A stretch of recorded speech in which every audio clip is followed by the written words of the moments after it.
En marge de la première journée de la table ronde des partenaires au développement et investisseurs privés qui se déroule à Bujumbura les 5 et 6 décembre 2024, le président de la République du Burundi, son Excellence Évariste Ndayishimiye, a conduit une série d'audiences au palais présidentiel.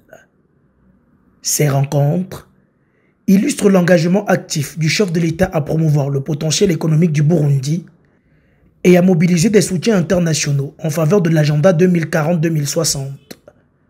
Au cours de cette journée diplomatique intense, le président de la République a reçu 8 délégations d'envergure internationale.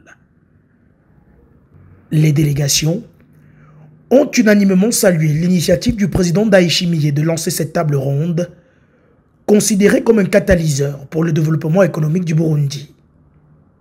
Elles ont également exprimé leur admiration pour la vision ambitieuse du chef de l'État et pour les objectifs fixés dans l'agenda 2040-2060, comme nous l'explique Mme Rosine Guilaine Gatoni, porte-parole du président de la République.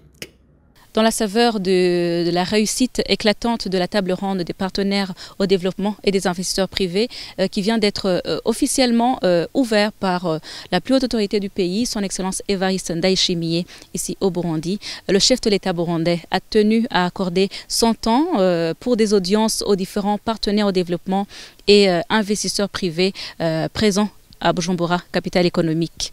Il s'agit notamment du président de l'Association des hommes d'affaires d'Égypte qui a été reçu en audience. Le chef de l'État burundais a également reçu le représentant de la banque Afrexim.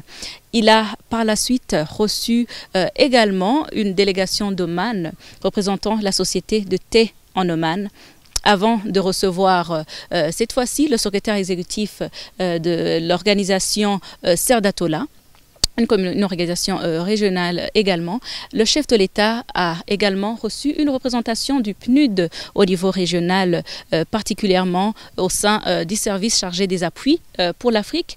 Le chef de l'État burundais a également accordé un temps aux représentants, au directeur du fonds cohétien qui représente également l'État de Koweït. Dans cette foulée d'audience, le chef de l'État burundais a reçu une grande délégation du Royaume du Maroc avant de recevoir également une délégation de la société belge qui s'appelle Neotech. Tous ces partenaires au développement et investisseurs privés, représentants des organisations, des hommes d'affaires, étaient venus féliciter premièrement le chef de l'État burundais pour cette participation très massive de plusieurs hommes d'affaires venus des 4 coins du monde.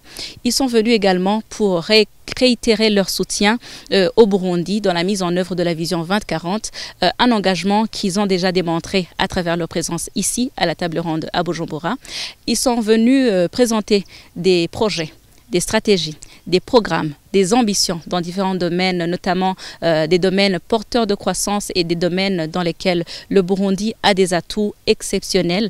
Là, je citerai entre autres le domaine de l'agriculture, le domaine des mines et des minerais, le domaine social des investisseurs désireux de développer le secteur de la santé, le secteur de l'éducation, des investisseurs également et partenaires qui sont focalisés dans le domaine financier et ainsi de suite d'une manière également stratégique.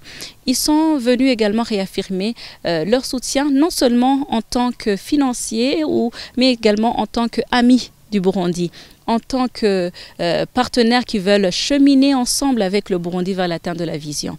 Et à ce sujet, le chef de l'État burundais les a remerciés, leur a promis que le Burundi va faciliter des cadres, des commissions pour élaborer des partenariats gagnant-gagnant. Et comme vous le savez très bien, et pour ceux qui ne le savent pas, la devise du chef de l'État burundais est « Ensemble, tout est possible ».